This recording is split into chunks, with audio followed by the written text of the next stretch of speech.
जय देवभूमि। तो सभी विद्यार्थी एक बार जुड़ जाएंगे थपलियाल एजुकेशन हब में। और हमारा जो टॉपिक चल रहा था वो चल रहा था हिंदी में साहित्यकार। सबसे पहले हमने कल मुंशी प्रेमचंद जी कंप्लीट किए थे। आज हमारे पास दूसरे जो लेखक है, राइटर हैं, वो हरिशंकर परसाई जी। ठीक है, तो हम बात करेंगे आज हरिशंकर परसाई जी पे। सबसे पहले इनका जो जन्म होता है वो होता है होशंगाबाद मध्य प्रदेश में। जन्म की 2 तिथियाँ हैं, ये आपको याद रखनी है, 1922 एक 1925। आपके एग्जाम के हिसाब से जो क्वेश्चन पूछेगा उसमें ऑप्शन एक ही रह गया, तो 1922 या 1925। एनसीईआरटी 1925 मानता है, वैसे और जो बुक्स हैं उनमें 1922 है।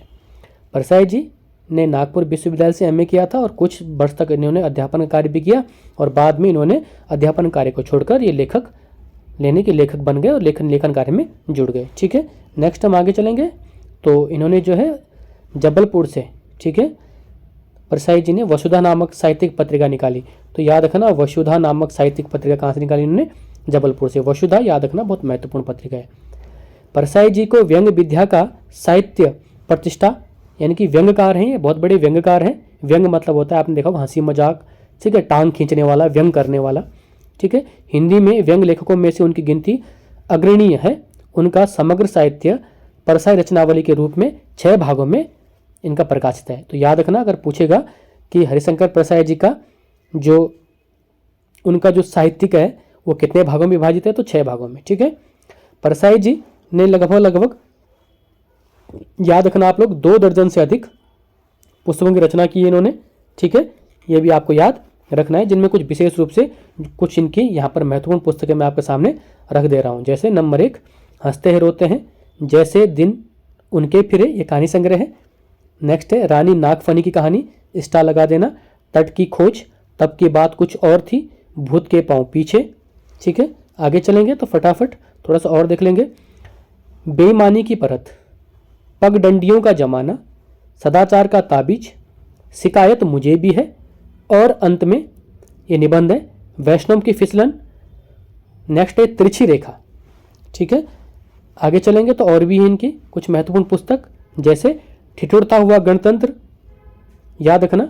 जैसे कौन सा है? ठिठुरता हुआ गणतंत्र, ये आपको याद रखना है, ठिठुरता हुआ गणतंत्र।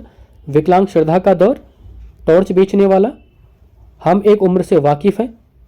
ठीक है, भोलाराम का जीवन, 2 नाक वाले लोग, निठल्ले की डायरी, स्टार लगा देना। एक फरिश्ते, बस की यात्रा, सुदामा का चावल, घायल बसंत। आगे चलेंगे, इनकी अब कुछ महत्वपूर्ण रचनाएं हैं। ठीक है, हमने ऊपर पुस्तकें देखी, ये महत्वपूर्ण रचना जो इन्होंने रची है, जैसे तुलसीदास चंदन घिसे, ऐसा भी सोचा जाता है, प्रेमचंद के फटे जूते, बहुत इंपॉर्टेंट है, अपनी अपनी बीमारी, माटी कहे कुमार से, काग भगोड़ा, आवारा भीड़ के खतरे, भेड़ और भेड़िया, पवित्रता का दौर।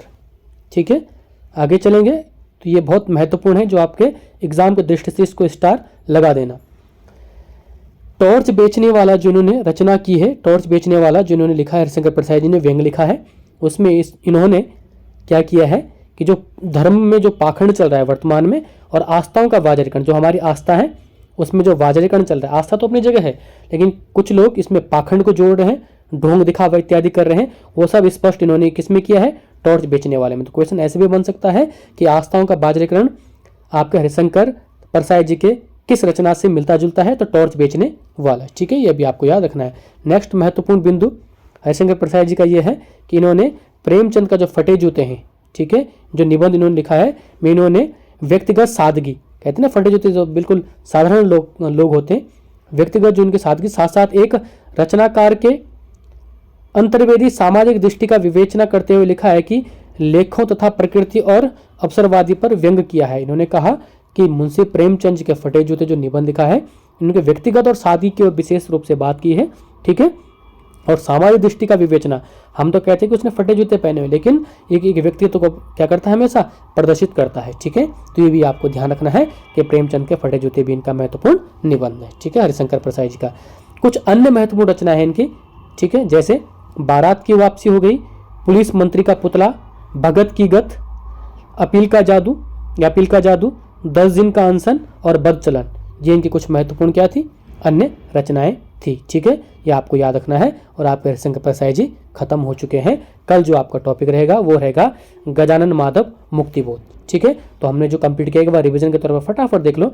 अन्य महत्वपूर्ण रचनाओं में हरिशंकर प्रसाद जी की बारात की वापसी हो गई, पुलिस मंत्री का पुतला हो गया, भगत की गत हो गया, अपील का जादू, 10 दिन का आंसर और बच्चलन। ठीक है, प्रेमचंद के फटे जूते में क्या किया इन्होंने, व्यक्तित्व पर सादगी के साथ साथ क्या किया, रचना भी की है। ठीक है, दूसरा हमने कहा था कि टॉर्च बेचने वाला में इन्होंने क्या किया, धर्म पर पाखंड पर चोट पहुंचाई। ठीक है, रचनाओं में से तुलसीदास चंदन घिसे।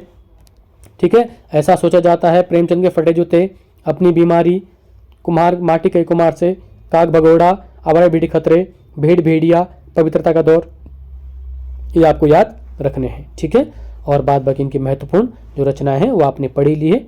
ठीक है, जैसे घायल बसंत हो गया, सुदामा के चावल, बस का यात्री, फरिश्ते, एक फरिश्ते, निठल्ले की डायरी, दो नाक वाले लोग, भोलाराम का जीवन, हम एक उम्र से वाकिफ़ हैं, टॉर्च बेचने वाला, है ना, विकलांग श्रद्धा का दौर। ठीक है, याद रखना, ठिठुरता हुआ गणतंत्र, ये सब आपको याद रखना है। ठीक है, और साथ साथ में हमने कहा था यहाँ से रचनाएं शुरू है, हंसते हैं रोते हैं, जैसे उनके दिन फिरे, रानी नागफनी की कहानी। ठीक है, ये आपको याद रखना है, बहुत महत्वपूर्ण इनके सभी हैं। और मैंने आपको जो है इसका रिवीजन भी करवा दिया है। तो बस इतना ही था हरिशंकर प्रसाद जी में।